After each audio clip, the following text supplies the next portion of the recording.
Hello and welcome to How to Deal When the Shit Gets Real podcast. I'm Rietta, and today I am back with the lovely Lindsey Love.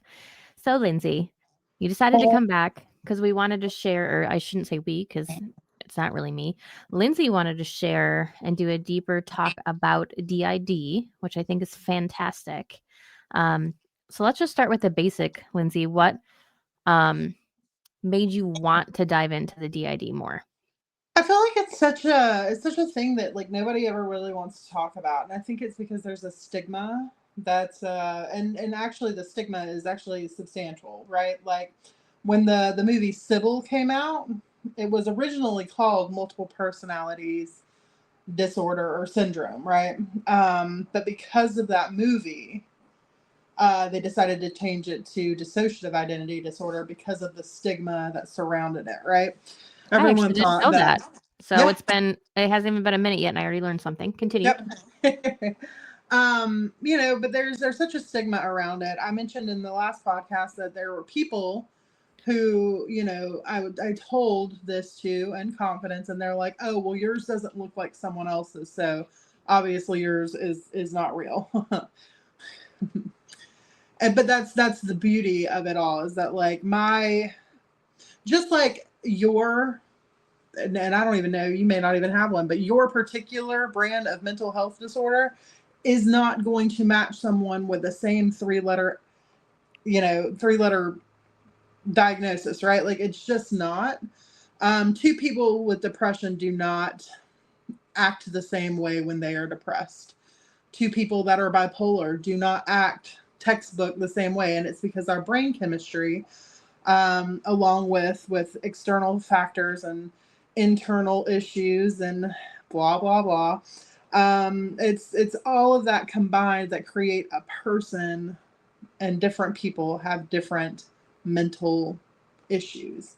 I don't really like calling it a mental disorder because I don't think it's disorderly, but Right. It's I guess you could say the technical term, but that also brings up actually another really valid point, and I'm sure a lot of people have dealt with this, is the audacity of people being like, well, because you don't look like X, Y, and Z, then you must be lying. And it's like, absolutely, hold on, back the yes, truck up. What gets you the right to decide what yeah, I should look like? yeah, or what my issues look like, you know, in my own personal world, right? And the audacity, where do people get the audacity? I'd like to buy some, thanks. You know what I Right. mean? Like it's wild. It is wild. And But even like go ahead. I was just saying, even like my husband, it took him a long time to understand my anxiety, because to him it doesn't make sense, and it really doesn't. Anybody who's had any sort of anxiety does not make sense, but that doesn't mean what is happening to me isn't happening. And of course he never said it wasn't happening. He's very analytical, so the fact that he couldn't find a logical way to help me or to understand what was going on was very difficult for him to understand. Yeah, love those. I love those people though, right? The ones like your husband or Hubs, Hib. like Hubs, who like they just want to fix it, right? And that's such a sweet and special thing to have, even when it's like freakishly annoying, and you're just like, I don't want to just stop. But it's such a nice and special thing to have someone who's just like, okay, I don't like seeing you in pain or hurting or uncomfortable. Just tell me what to do to fix it. And that's just I love that. I love that for you. Well, and I'm sure you deal with this too. Even for me, not every anxiety or panic attack looks the same. No. Sometimes I want to be held, sometimes get the fuck away from me. So that's the Yep. other thing that made it confusing, because he's like, let me hold you. And I'm like, don't touch me. Do not touch me. Yep. So I'm sure in some ways your DID is probably the same, where you're like, you want somebody to help, but at the same time, you're like, go the fuck away. Yep. Absolutely. It gets wild in here. I'm single. I'm 37 and I'm single. And we learned about one of the reasons why in the previous episode, if you haven't checked it out. Shameless plug. Shameless plug.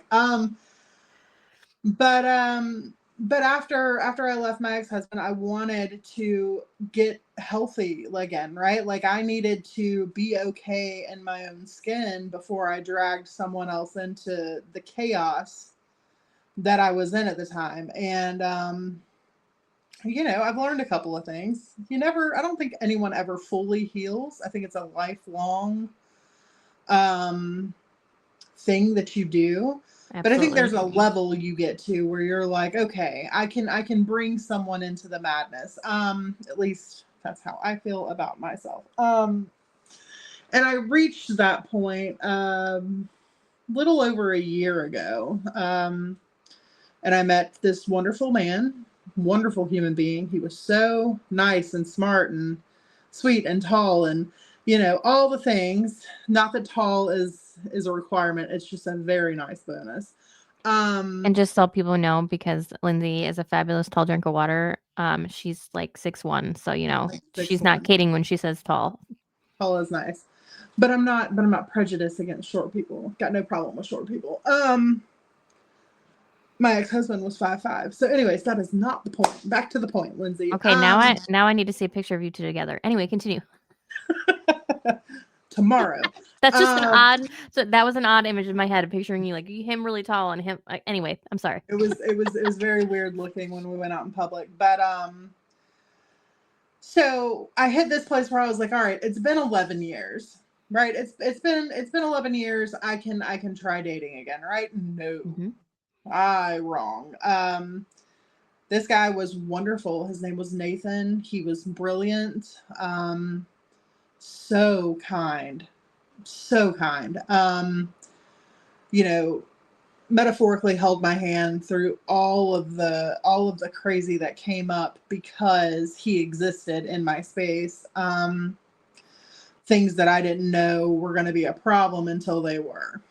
But sometimes that's how you find out, right? Like, you Yeah, probably wouldn't have figured that out unless you tried dating again, and absolutely. clearly Um, Nathan was the right person for you to at least try it with. and he was wonderful, and it hurt my delicate little feelings because um it I have feelings deep down, right? Even though I'm the one experiencing the chaos and the panic and the not great things that are happening to me, like I still on some level wanted someone to stick with me through it even though it wasn't possible, which just brings me to my irrational side. um but he did great. He was so solid in it. Like it got to the point where like he and I couldn't even be alone in my house together, and I was having panic attacks. So it wasn't fair to him. Right. And I do believe that I said that at several different points. I was like, this isn't fair to you. So dating, yes, dating. So like I thought I was ready to date. Turns out I'm not. But there are times and there are specific parts that want the companionship, that want Of course. the physical touch, that want the dirty things, right? Like I'm still a Absolutely. person. Mhm. It's just a bit more divided up, if that makes sense. That actually brings me I'm sorry, were you not finished with your thought, No, though? no, I'm good. Let's go. That brings me to an interesting question, because when you are dating someone, like, I'm sure you're not like, "Hey, I'm Lindsay, nice to meet you, I have DID." Like, I'm sure you're not leading with that. So, like, how do you bring that up into a relationship? Um,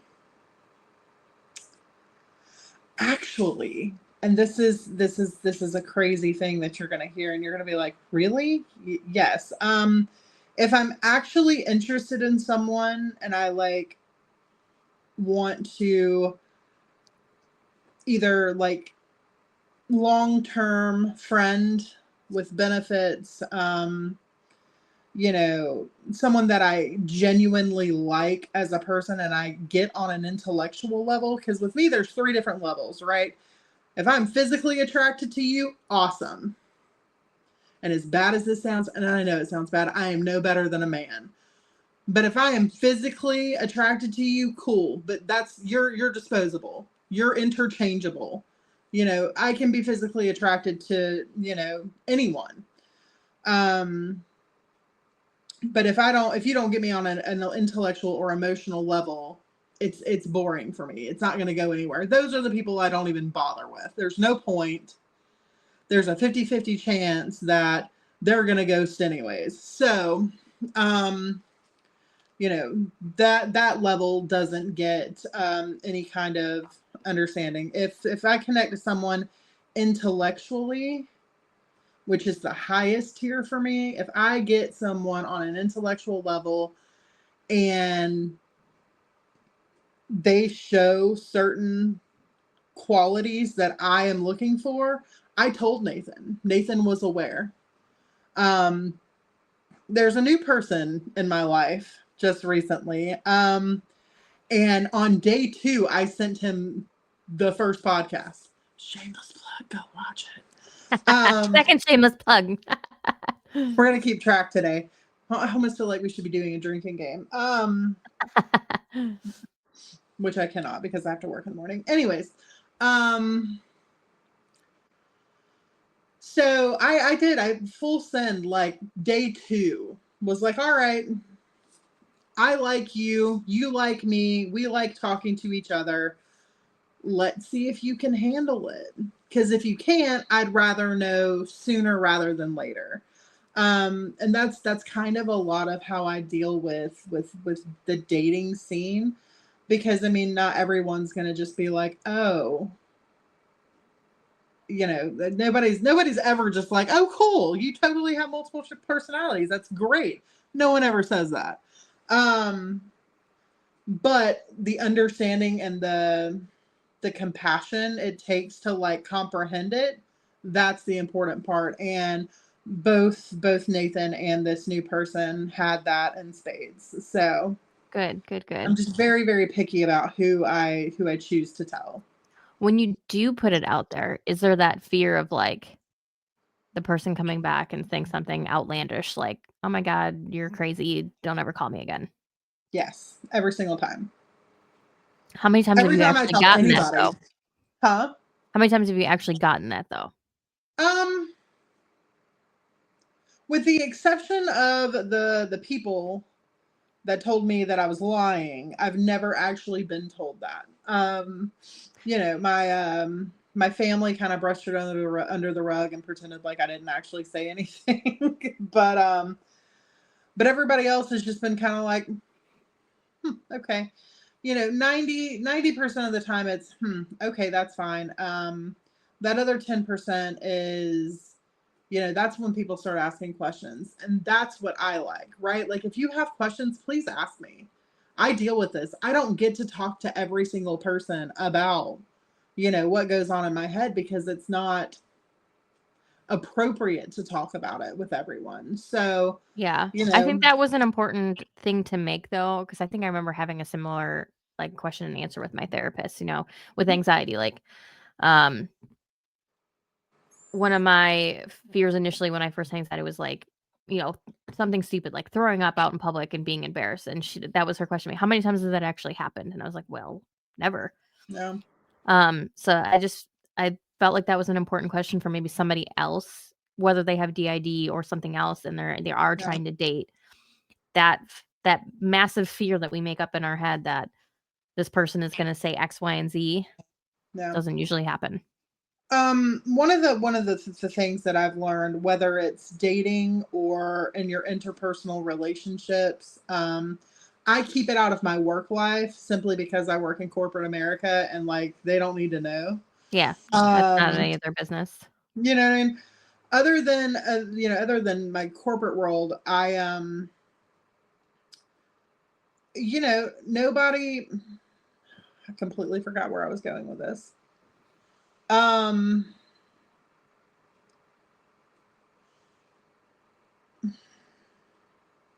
I hate when that happens. What was the original question? I got sidetracked by work.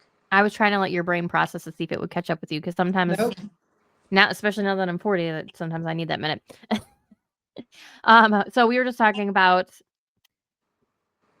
how the extreme situation usually doesn't happen, right? Like, you thinking, like, when you tell somebody, "I have DID," and then being like, "You're psycho, I'm out." Yeah, no, nobody has ever said that. And the best part about what just happened is that you just watched me switch because Oh. I thought about work and it went straight into You switched to work, I Lindsey. switched to work. Yeah, which is really funny, and I had to like go in and manage, and I was like, wait a minute, where were we at? So You're like, "Hold on, sit back at your desk. sorry I guys. I need this Lindsey front and center." Actually, I'm speaking of that, sorry. that's kind of a perfect segue. Do they have different names? Some of them do, yes. Some of them do, some of them don't. Some of them I'm unaware of, like consciously unaware of. Okay. On a subconscious level, I know that there's a lot of them. But I don't talk, and I say talk in quotation marks because it's never like a conversation with a voice in my head. For some people, it is. That's never really been my. I can always tell based on how I'm feeling. Um, So it's more like a feeling in your body, like, mhm. kinda like your soul switching out, I guess? I don't know if that's even the No, proper wording. it's not really a body feeling for me. It's a mind feeling. This is gonna sound so crazy. No, it doesn't sound crazy at all. um, I'm just trying to get on your I'm trying to get an yeah. understanding. So the way that I want to try to describe it, because it's impossible to describe without like being able to, you know, hook my brain up to a machine and see what I'm talking about, which we can do. There's not a technology for that yet. So imagine that there's different layers, right? Like there's 3 layers, and each layer has 3 or 4 different functional parts, right? Like separate entities within the same entity. I call it facets. Facets is the best way I've ever learned how to describe it, right? Like they're not completely separate, but it's a different perspective. Gotcha. That Um, makes sense. so 3 different layers, all of them multifaceted with 3 or 4 different facets, all right? And that's just the top layer, right? These are the ones that are functional, that, you know, I can switch in between them for whatever reason and still drive and cook and um you know, work, which that very, anyways, that's another conversation. You know, all the adulting things that adult parts should be able to do intermittently, right? Like I can switch between these 12 because I don't know that number is exact, but you know, and each one of them comes up for whatever reason, right? Like one of them might come up because I'm feeling particularly self-conscious today, so I need one to come up that's a little bit tougher. Or you know, I have one that handles like paying my bills. This, it's going to sound absolutely crazy, but I have a single part that comes up to manage my bills because I have an instant gratification problem. And I know that about myself. So when it comes time to do my bills, I have them all written down, and this part comes up and does my bills, because if not, chaos ensues and I buy things that I don't need. So it's No, very honestly, strange. I kinda wish I had somebody that did that. Not gonna lie. Sounds pretty awesome to me. Yeah. And you can that's for later in the conversation. But so like these parts will intermittently just kind of shift for whatever the occasion is. And then once you get deeper down, you have more vulnerable parts that hold significant trauma, and you know, little ones, little tiny human parts that you know, really have no business being up in the adult world. I don't like any child in this world right now, let alone one that lives inside my brain. So, um, I don't know if y'all can hear Jameson barking. He's barking right now. He So, wants to be a part of the conversation. Jamie, She's I dog hope you're sitting. not barking at Kirby. Also, before I forget to tell you, because I Yeah. actually think you might be great for this, and this will be another kind of shameless plug. If y'all haven't listened to my episode with G, go listen to the episode with G. G's actually down there in Florida, and he studies brainwaves. And he studies brainwaves while you're having an anxiety attack, while you're in whatever zone. So you absolutely, obviously, it doesn't have to be now, because I don't know what his program is like and Yeah. It'd all be cool that. to see it though. I'd really I like would to. love to do it. When I interviewed him, I told him that I would love to do it personally, like while I'm having a panic attack. I would love to see what my brain is doing and what it would look like. I think it'd be fascinating. That's like, and this is how I see it. You know, people with synesthesia where they can see music and they paint. I would love to see what my brain waves look like when I'm switching back and forth. Like that would be so cool. I bet you it would be fascinating. So we'll I have bet to I'd print it and hang it on my wall. get you in touch with G. You want to talk about a I love that. highly, highly intelligent person that you could have an incredible conversation with? That would be G. Yeah, I'd love that. I am bouncing around all kinds of right now. Anyways, you're gonna have to ask the questions, my friend. That's fine. That. I think that's that's my job. I think that's what I do here. So is there a reason that some of them get names and some of them don't? Is it just because maybe they've been around longer? Are you more connected with them? Like you want to be more disassociated, like you just said, like you don't really want to be a part of like the smaller child part. Like is that Well, it's not so much that I don't want to be a part of them. I don't want them to have to deal with more than what they've already gotten, right? So when you really break it down, and let's talk about, I have a 4-year-old part named Rosalie, right? She's 4. She's precious. Um, but she went through some stuff that no one should have to go through at 4. And what happened is her capacity hit her limit, her capacity, she hit her capacity, and she had to stop and froze right where she was. So she's still there, stuck exactly how she is at 4, still dealing with everything that filled her cup up because I have a very, very protective, um, you know, very protective personality as a whole. Not Mhm. multiple of them, but as a whole, I'm very protective of children. My kid, your kid, the neighbor's kid, that kid over there, like fuck around and find out when it comes to somebody, when it comes to a baby.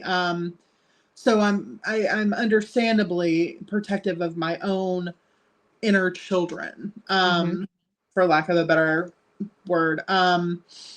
So in my mind, I, as an adult, a functional adult, have no interest in dealing with what's going on in the world right now. The last thing I want to do is bring that 4-year-old part up and traumatize her further. So I have, you know, and this goes back to just how freaking cool the brain is, right?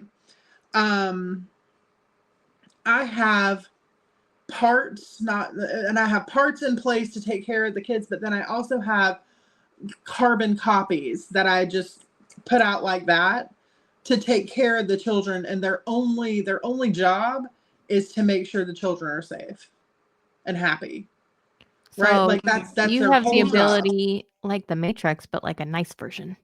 Yes.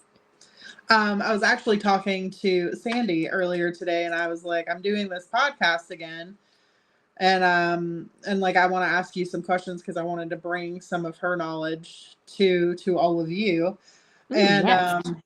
and so one of the questions I asked her is, I said, I know you learn things from every single person you work with. What is something that I've taught you? And she said, well, 3 things. She said, you're like, if someone wants to belong bad enough, it will enhance the ability to heal, right? Like There's willing and wanting, and then there's yearning. And when I got to them, I was yearning for belonging, which jump started my ability to heal, before all the unhappy things happened. Shameless plug number 3. Well, But and that's something Napoleon Hill talks about in Think and Grow Rich, that if you have a burning desire for something, you can achieve it. yes. And and once, like I said, once it had a name, I was like, oh great. And then the very next conversation was, wait, I have parts of myself that protected me and they're still in pain? Absolutely not. I'm that way with people too. Like if someone else is in pain, I can deal with pain. Physical, emotional, what have you. I can deal with some pain. I do not want anyone else to experience the same pain ever. And so very much so the same way with internal parts that that are still staying in their pain where they were created, or where they stopped, or where they froze is a better way to explain it. Okay. It's complicated in here, Mhm. right? Like, and it doesn't look that way for everyone. Um, So that was the first part you taught her. What was the second? oh, thank you. You're welcome. The second thing was that it is absolutely possible to use the left and right sides of your brain simultaneously, because while I am a very feeling person, a very creative person, I am also ridiculously rational.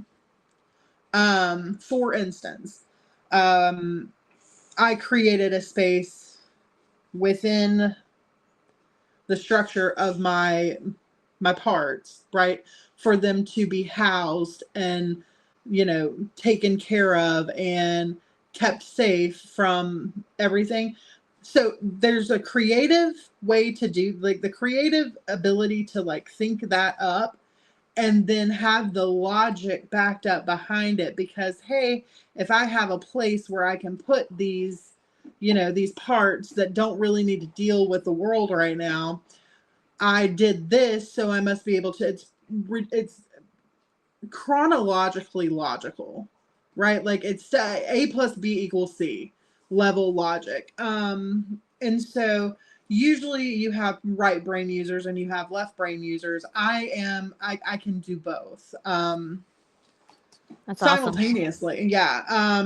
So much so that if you do much work in this type of thing, one of the first things you learn is you have internal division, right?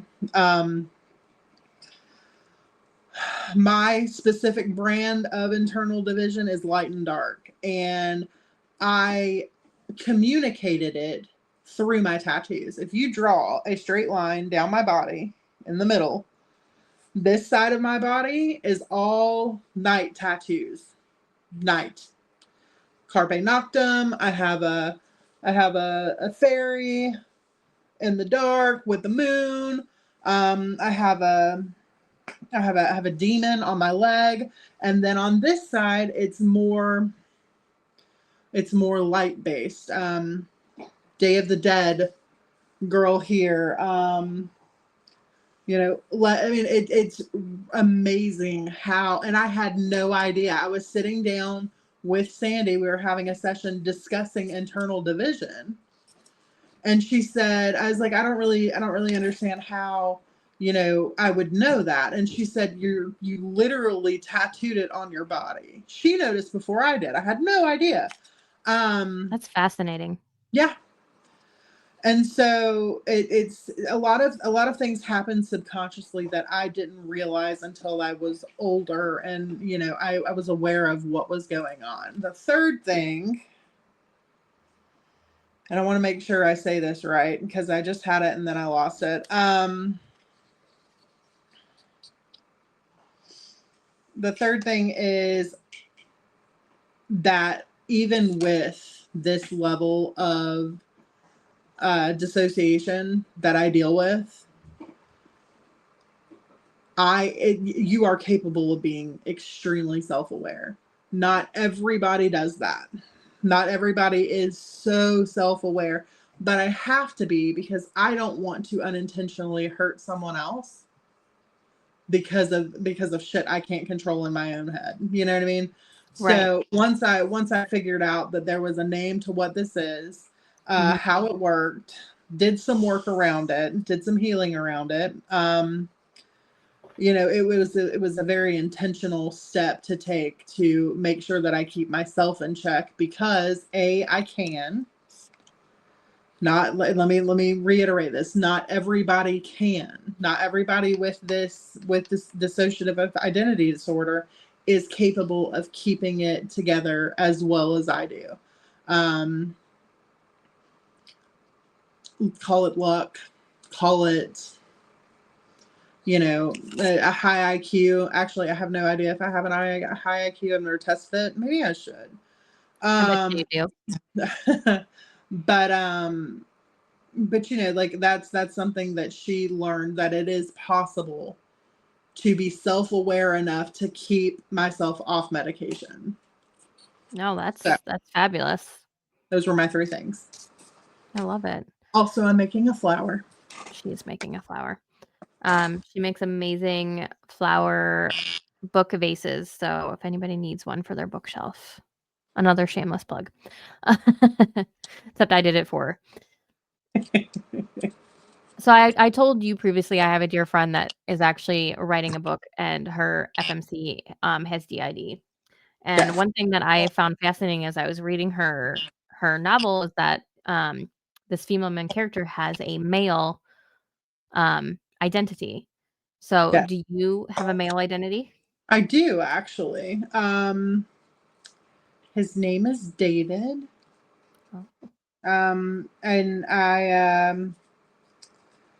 he's kind of been not checked out, but not as close to the surface as he once was lately, just because I haven't needed him. Mhm. But he was a very intellectual part. Like he kept everything rational when I needed him to. That was his job. Um, and so yes, and I would venture to say that I do have other male parts. Um, I just don't know of any, right off. I keep them pretty well contained. So, And this might be a stupid question, so I apologize if it is. But for many of us who have seen movies, like Split yep. and James McAvoy, every time he brought up a different personality, the way he spoke and what Mhm. he wore and all that changed. Yep.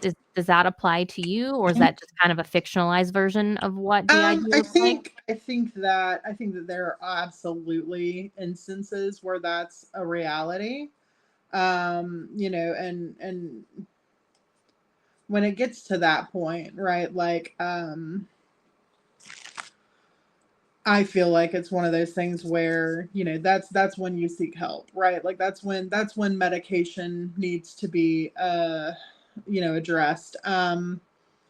I mean, but in all reality, I sometimes talk different. I sometimes you'll notice the cadence in my voice will change. Sometimes, I mean, there's little things, and if someone really pays attention, Matt, Life Liberty, Matt noticed it before I even told him. He called me out on it, which was wild. But I'll shift, and you'll notice like a cadence difference, or my accent's not gonna change, but the way that I speak is sometimes slower or higher, or the tone of my voice goes up and down. Sometimes I'm not gonna really dress any different. Like I'm not gonna dress like a dude, but I don't really dress much like a girl to begin with. I dress comfortable. Um, but but I think that there are things that I do that aren't as dramatized, which is not to take away from anyone who does have those things that they do. I just personally don't. Okay, that's interesting to know. Because obviously, with Hollywood, you never know Yeah, if it's just Hollywood being Hollywood or if that's excuse me, if that's got some factual things to it. So, but it would make sense that much like we started off talking about, no one diagnosis just fits into a box and it all looks the same. correct. And I don't want anyone out there who is watching this who may or may not, fall into this category. There's nothing wrong and there's no shame. And I don't want you to feel like we're saying, oh, you're not doing it right. That's not what I'm saying at all. Everybody is different. I just don't present that way. There you go. That's a good way to say it, that you just don't present that way. But I will tell you that there are times when I will shut off my phone and pull out my squishy and do not bother me until tomorrow. That definitely happens. I mean, I feel like pretty much everybody needs to do that every once in a while. And each one of my littles has their own squishies. It's so fun. Anyways, moving on. I love that. My son would love that. He has a whole bed full of squishies. Aw. I love that. You gotta have your squishies, right? Oh yeah, absolutely. Huge fan of the squishies. What else do you think is important for people to know about DID that maybe isn't as well known? Um, I don't know why this just popped in my head. Um, but every person I know that has DID has little parts, right? We have child parts of ourselves within ourselves. And um,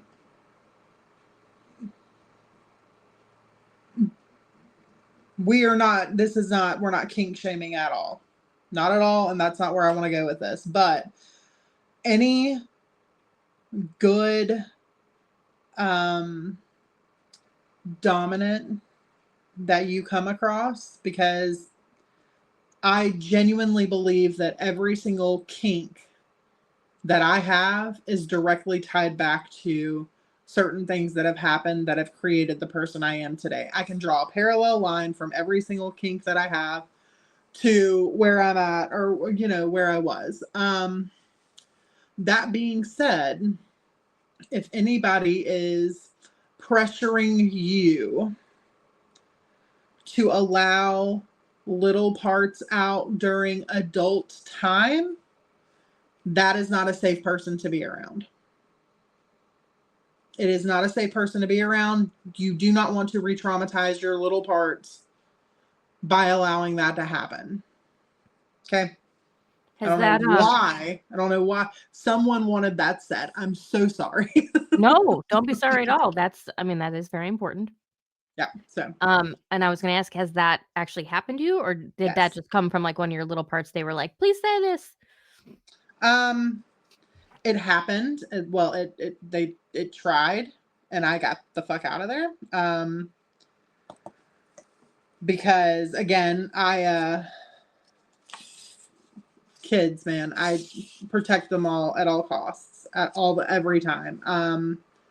Even internal ones. But also someone wanted that said, right? Like, and when you get to a place where I was, where you will do literally anything to belong, a lot of people can make that mistake. That is not healthy. That's not going to fix you. That's not going to make it better. You don't want to traumatize your little parts with adult things. Now, that is not to say that little parts can't come up after adult time is over and get the care and the nurturing and the things that they need. We're not saying that that's a very good thing. I call that reframing. That's a huge part of healing. And that's fine, but to have your littles up during sexual, that's not okay, and I don't want anyone to ever think that that's okay. So I love it. I love that an important oh my God. lesson came out in that. Yeah. Clearly that was divine intervention, if you will. Or just very, very opinionated parts. I guess my question job is working. Oh, you're doing great. Keep it going. Keep it coming. Keep it going. Keep it going. Let's see what else I can come up with on the fly. We're flying by the seat of our pants tonight, y'all. We are. I also almost just choked to death, and I couldn't find my mute button soon enough. So I'm sorry for the few coughs that everybody did hear. I can't drink water apparently. Oh, all right. I can't breathe and drink water. If you could, you should be a fish. I'm sorry, I know that didn't really work, but I had to. If y'all ever see us on live on TikTok, you'd understand. Yeah. Anyway. Come find us. We're fun. Come find us. We're ridiculous. It's just kind of early in the morning. Yeah, I start early.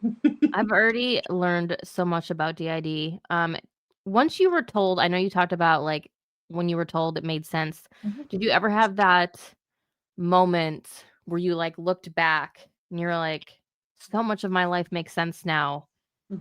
And when you might have even, obviously you probably don't have an exact moment, but an idea of when like your DID really like started or came into play, whatever. I don't know what the proper word for that would be. Yeah. I mean, based on what we know from psychology and the experts in the field, we know it happens before the age of 5. Oh, the first split and or fracture happens before the age of 5. But what really made a lot of sense to me is that I have holes in my memory, right? Like there are, 6-month periods that are just black holes in my high school career.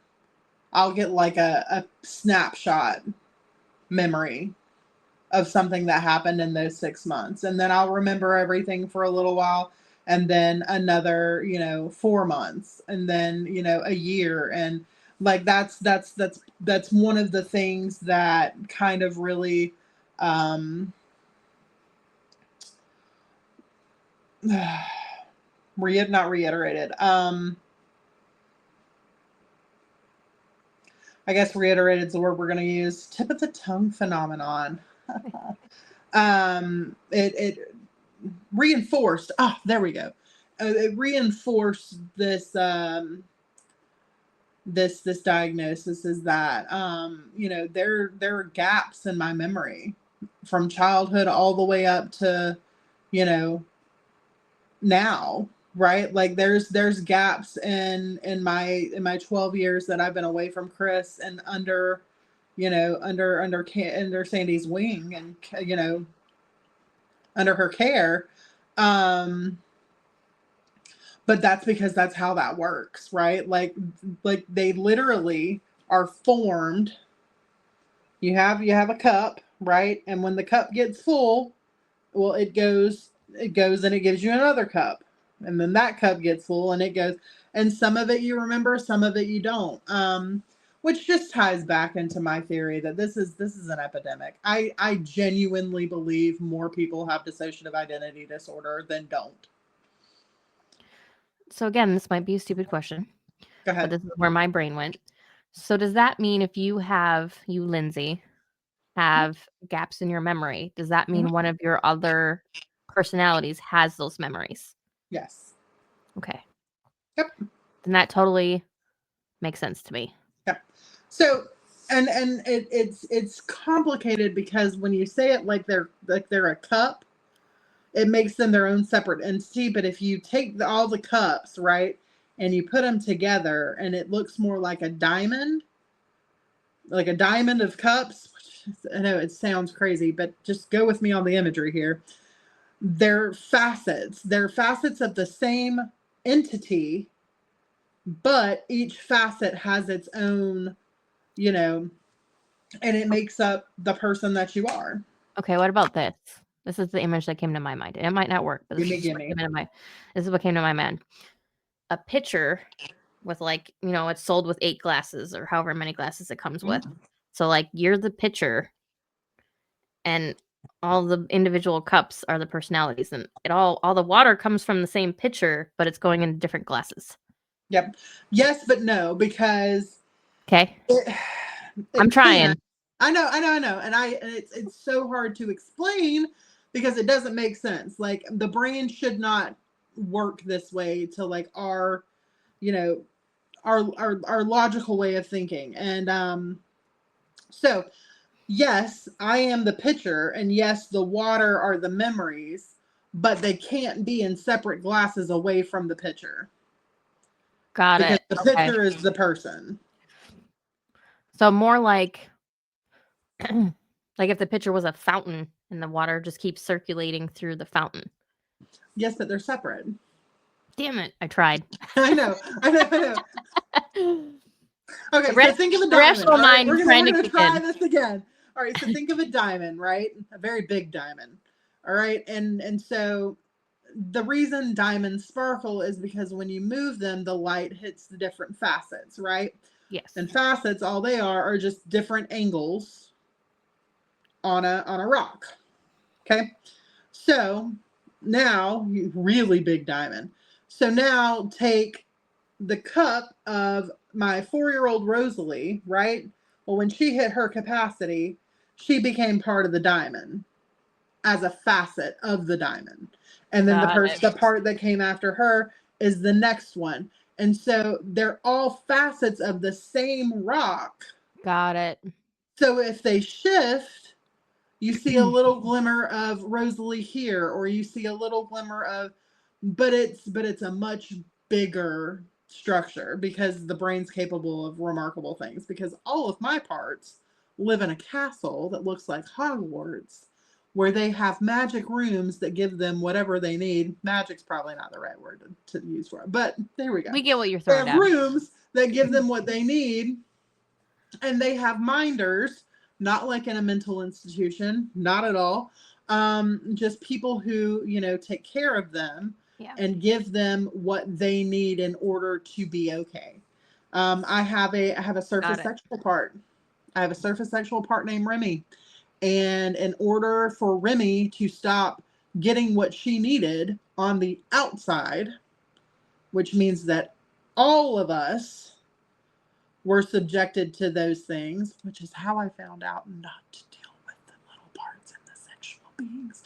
Anyways, because she needed certain sexual things, I gave her a room, and she has a dom. She has a carbon copy dom, and his job is to take care of her and make sure she does not get re-traumatized, but also gives her what she needs so that I don't have to deal with it.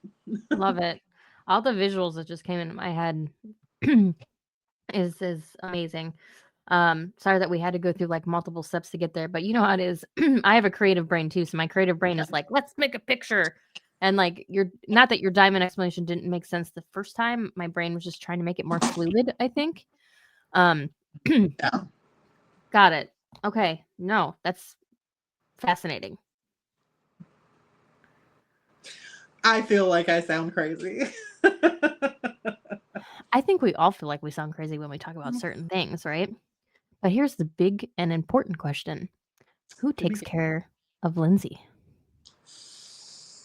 That's a great question.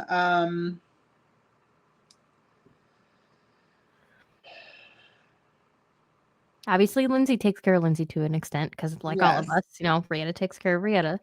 But, Um, sometimes we need somebody else to take care of us. the short answer is I take care of me, and Sandy takes care of me. The long answer is that I have a network of parts that are just so slightly different, because they've been given a job to keep me as functional as possible. And Kirby takes care of you. And Kirby, yeah, I can't leave out Kirby. Kirby's her can't dog, and if we didn't Kirby's mention my that last time. whole curbs. But the long and more complicated answer is that I have a network of older presenter parts that are very similar to my own presenting part, the one that most everyone sees all the time. Um, that way, if one gets tired, I can just shift another one in. It's only just slightly, different. So, and that's another thing I learned: you can train your own parts.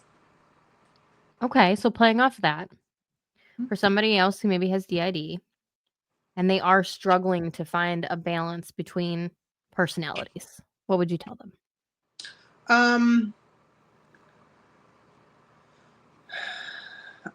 Look, dude, your brain is capable of creating an entirely new part of yourself to make sure that your brain doesn't break based on the trauma that you went through, right? Let's start there. Your brain is capable of creating an entirely new personality so that the trauma you went through does not break your brain into a million pieces and you become like actually insane. So that being said, your brain can also create a house for them to live in. It can create a network to, keep certain parts, safe. You're capable, if you are capable of creating a whole new personality part. I call them parts. Because I think personality, anyways, that's another conversation. If you're capable of doing that, you are capable of doing anything within your brain, right? I found out which parts were capable of functioning and which ones weren't. And I put the ones that weren't, I tucked them away into their safe houses, into their safe rooms in the castle. And the ones that were capable of it, I trained them, right? I taught them. I said, hey, I know that this bad thing happened to you and I'm sorry it did. Do you think you're able to do this, and this? And it's not effortless. It's not fluid. It's not without its problems, right? It's just like training a dog or teaching a child, right? Like it takes trial and effort and error, but it's possible because now I have, like I said, I have a network of parts that just interchange and you only notice the slightest little difference. Sometimes I'll talk about sex a little bit more. Sometimes I'll talk about books a little bit more. Sometimes I'm more inclined to sleep token songs because that part, resonates with that. Sometimes I'm all about Taylor Swift.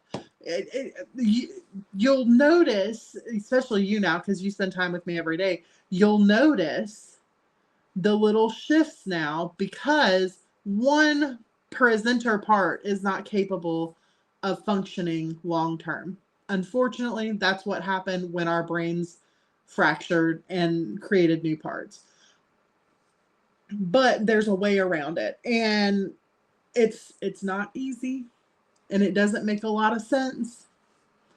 But if you're hearing me and you understand what I'm saying, then this is just the next logical step, the next logical creative step, because you're capable of molding your parts in order to make yourself more functional.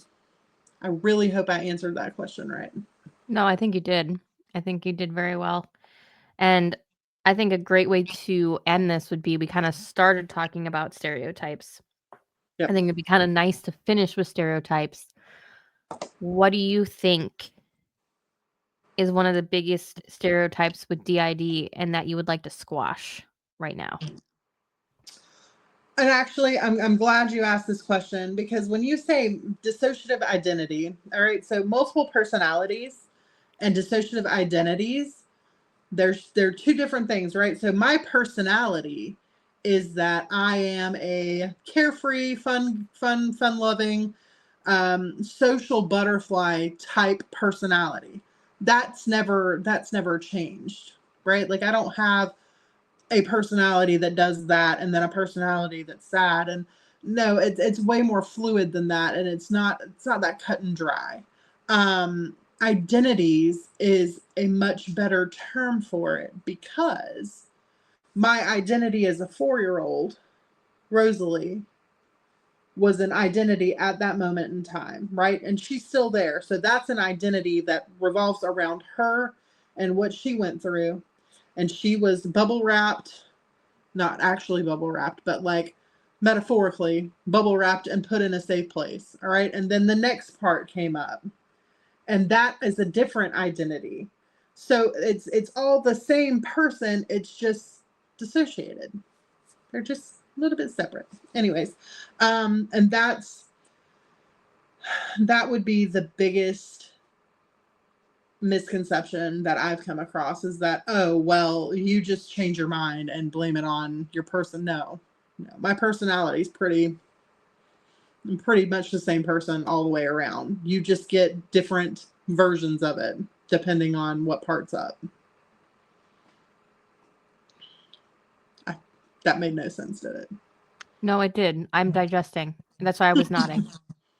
It's like my listeners already know I'm a huge fan of Sex in the City, and there was an episode. I can't even tell you what episode right now, where a couple times in the episode she was talking to somebody, and she's on the phone, and they had asked her something, and she just starts nodding, and they're like, "Hello," and she's like, "I'm nodding." That's what just happened to me. I'm nodding. I'm nodding. No, that app. I mean, it made sense to me, and actually, that was very helpful to me.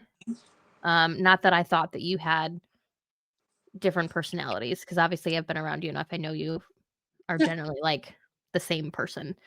But I can absolutely see why people will confuse identity with personality. Yep. Okay. And look, at just in time we finished a black rose. So we're on Lindsey's dark side tonight. Oh. Yes. So any final love, advice, whatever you please, because I always ask this at the end, my listeners know, that you want to leave everybody with, Lord Almighty, leave everybody with before we close out. Yeah, absolutely. If you have any further questions, if you are dealing with DID, if you know someone that is, if you think maybe you are, ask some questions, man. Please, again, hit me up. I am this fountain of knowledge that I can't really talk to anybody about, which I'm changing right now. Thanks, Rietta. But sitting in silence does nothing for anybody, right? Like suffering in silence does nothing for anyone. That's never going to change. Brushing it under the rug isn't going to make it go away. If you've got questions, ask them, and I am a resource. I am always here for anyone who needs to talk about anything. No, I love that. As you know, I love that. That was part of the reason that the podcast became what it was, is so that we could have these conversations that we are not having enough. Yeah. Especially about mental health. Mental health has really become prominent, let's say, in this day and age, and we need to help each other, and we need to talk about it. Yeah. And just be kind to each other, right? You never know. And if you come into somebody's live, if you come into Lindsey's live, that is the first thing that you'll see, is that it says "Be kind" with a little green heart. Just be kind. Just be nice to people. Just be kind. And this is how to deal when the shit gets real, guys. I will see you all next episode.